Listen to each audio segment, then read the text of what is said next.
Greetings, my name is Cameron Miller, and this is Trinity Place Online, and this is a reflection on the readings for the fourth week of Pentecost.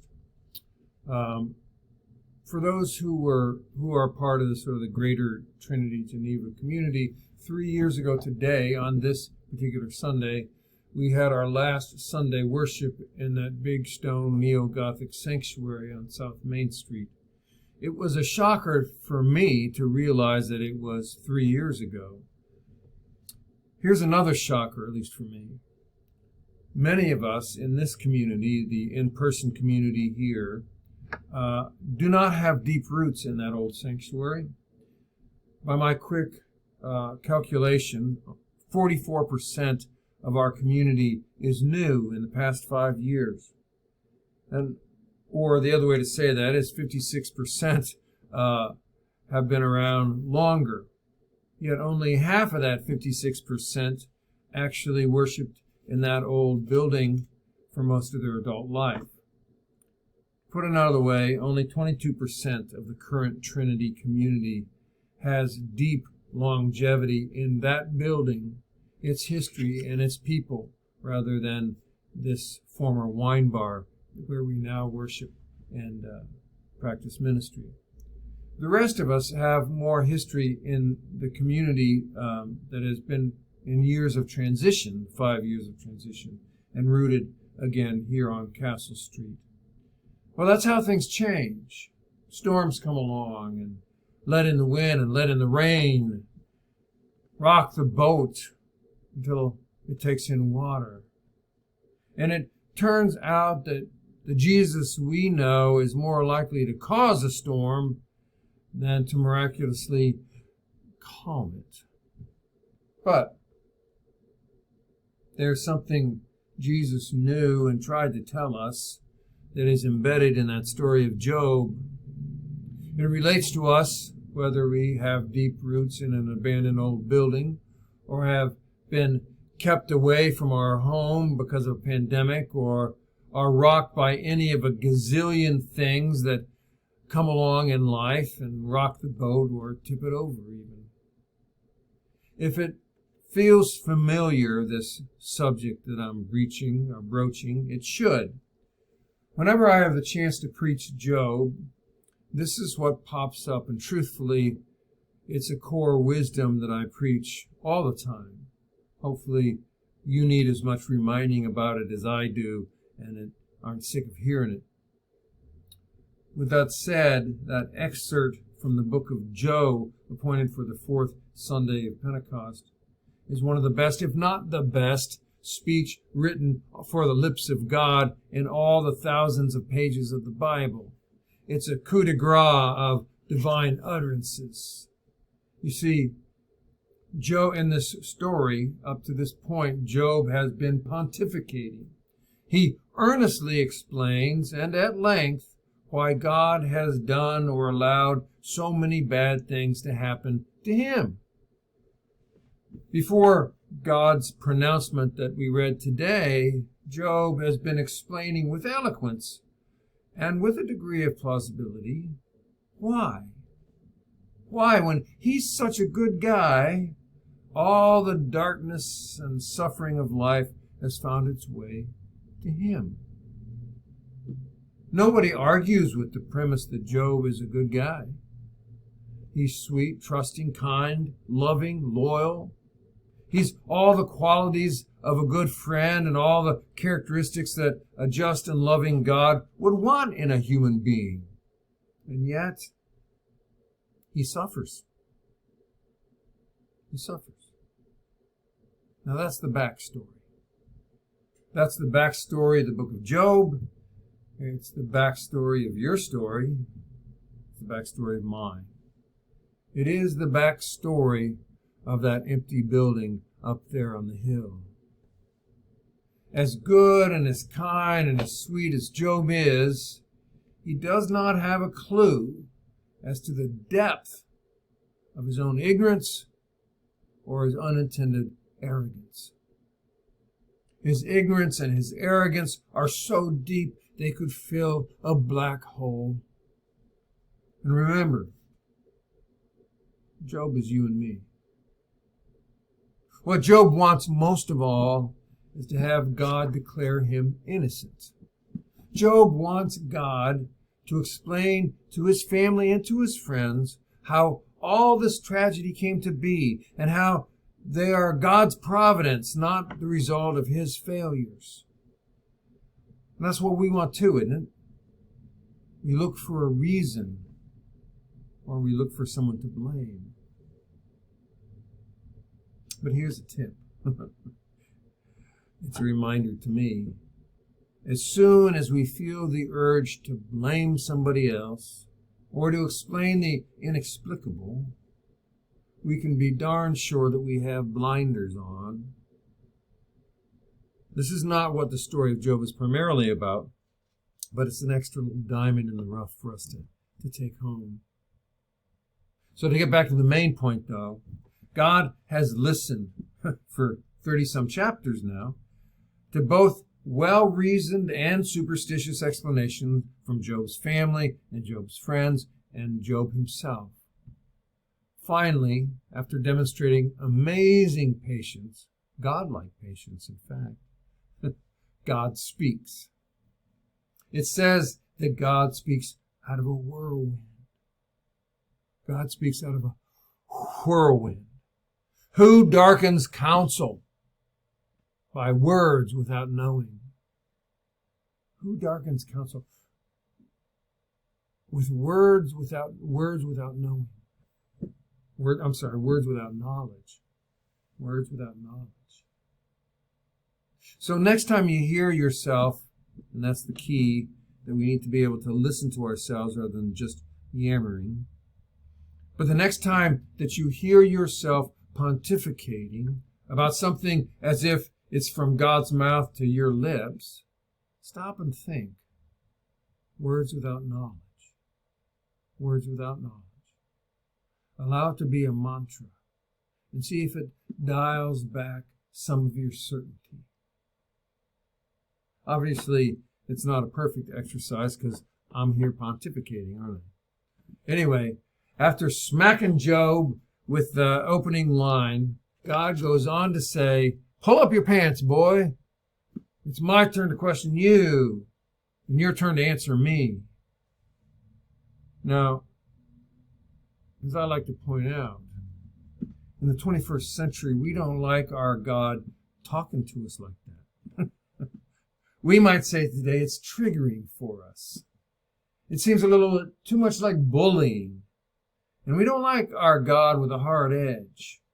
We like our God serene, new agey, ever so gentle, and unconditionally kind.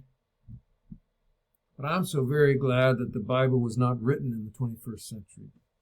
Instead, we have in Job a steely-eyed prosecutor. God barks, okay, Spanky, answer me this. Where were you when I rolled out the universe? Where were you if you know so much? Tell me. Where did it all begin and where does it all end? Does it all end? When the morning stars sang and the heavenly bodies shouted for joy, did you hear it? Yo, I'm talking to you. Have you heard a star singing ever? Job is a wonderful story. Job creates dissonance inside our heads. If we allow it to, it'll create dissonance inside our lives. And that's what the biblical wisdom does. It's not a comfort pillow. It's a source of dissonance that creates for us a new vision or the ability to see something that's been there in front of us all along, but we've never seen it, and we now have a startling new perspective. So, for example, the story of Job was told to a people who could not understand why God had abandoned them. You see, Israel had been a people up to that point and a religion based upon the promise of land. Over thousands of years, Israel had defined itself by the land. God had promised that they would be in covenant, in a special relationship with each other, Israel and God, and that the land was a physical evidence of that relationship. The land was a wedding ring that symbolized the intimacy between Creator and created. But suddenly, the people of Israel were in exile without land and with no foreseeable way ever to get that land back. To them, it was as if the ring had been ripped off their finger and given to somebody else, someone they hated, somebody they feared, someone they thought was beneath them. When we experience that kind of dissonance between what we believe and what we see and hear, it slaps us in the face. And when that happens, we have a choice to make. When our view of reality does not match up with the reality that we are living, then we can either go on pretending, which means denying our actual experience, or we can open ourselves up to a new discovery and a new perspective. Cognitive dissonance is what a great deal of religious history has not done very well or dealt very well with. Galileo, for example, to pick an easy one, was told by the Pope to put the genie back in the bottle, which he pretended to do for a little while. But human history is rife with such examples of church or mosque or synagogue or temple being presented with new insights that jar and crack open or even shatter what religion has declared as orthodox right belief.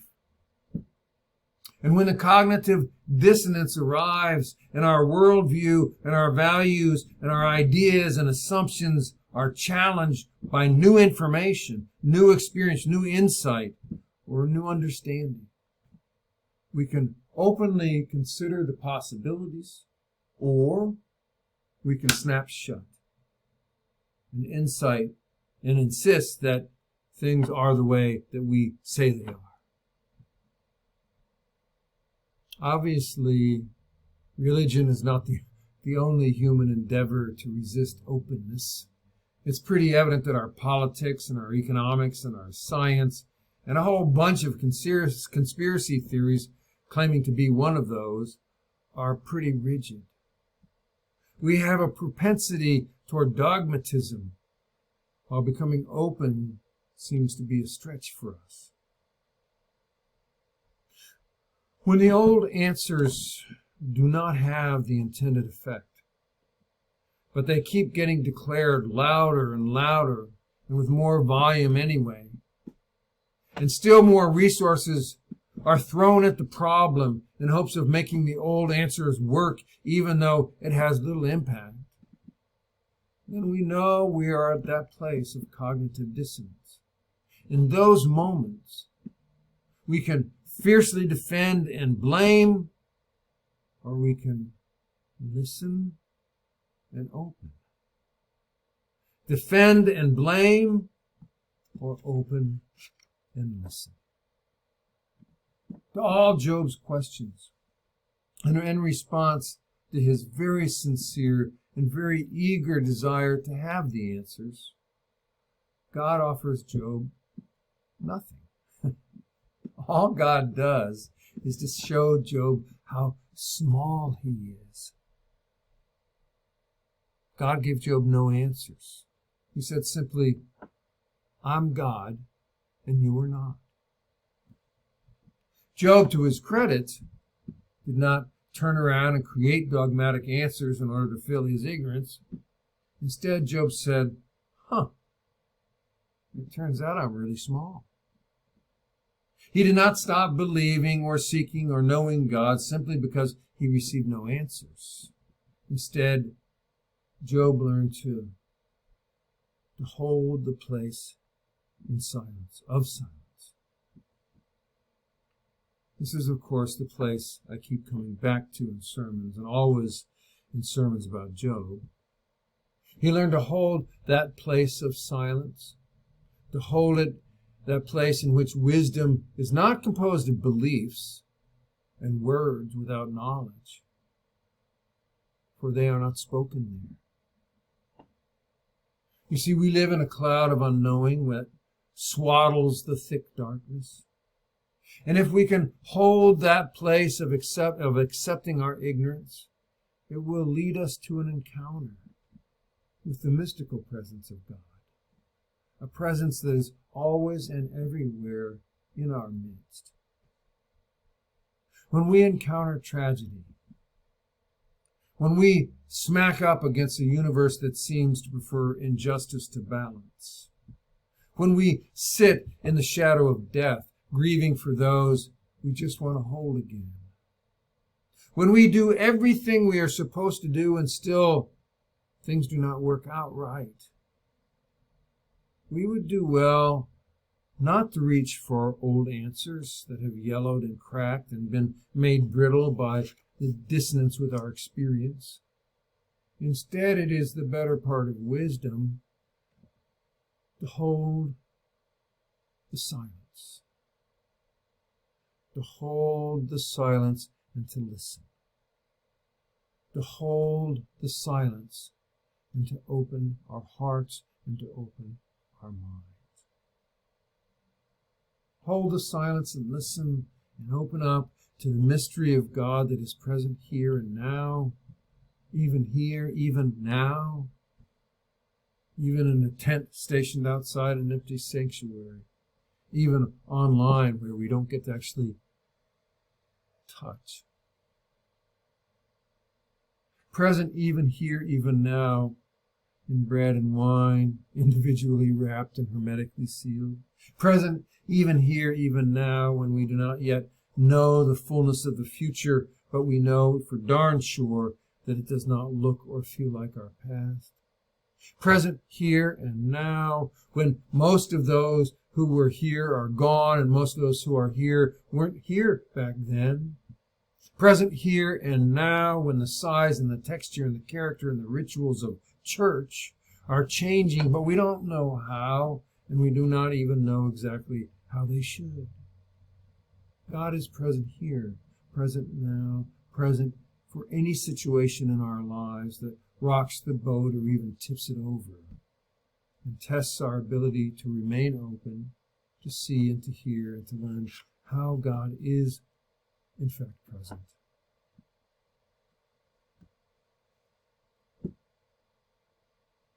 If my memory is correct, 3 years ago, we left that old building after having had only one worship experience at Trinity Place, a celebration of a new ministry with the bishop on a Saturday morning, as I recall. Now, 3 years later, and a pandemic later, the seas seem a little calmer. And we've recognized that there is not another shore that we're going toward. There isn't another shore that we're going toward. Rather, we're in a boat that we row in calm seas or storms, with the wisdom of an ancient itinerant rabbi in the boat with us. And that's what matters. Not the building, not even the particular people, but the wisdom and the presence of God who is with us. Even here, even now. Peace be with you.